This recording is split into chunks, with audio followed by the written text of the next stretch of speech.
ازاي اقدر احمي بياناتي في البطاقة لو انا هقدم البطاقة دي لجهة ما؟ يعني على سبيل المثال انا رايح اخلص مصلحة معينة او هعمل حاجة معينة في مكان ما، وعايز ان انا هقدم صورة بطاقتي في المكان ده. فازاي اضمن ان صورة البطاقة دي ما يتمش التلاعب بيها او ان حد ياخدها يروح يعمل بيها حاجة تانية؟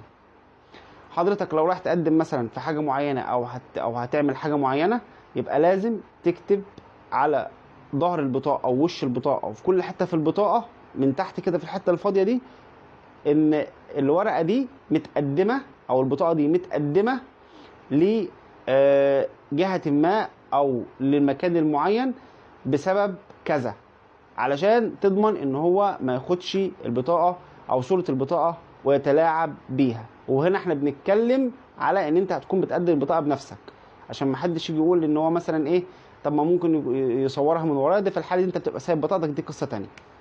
فولو ولايك واستنوني في معلومة قانونية جديدة.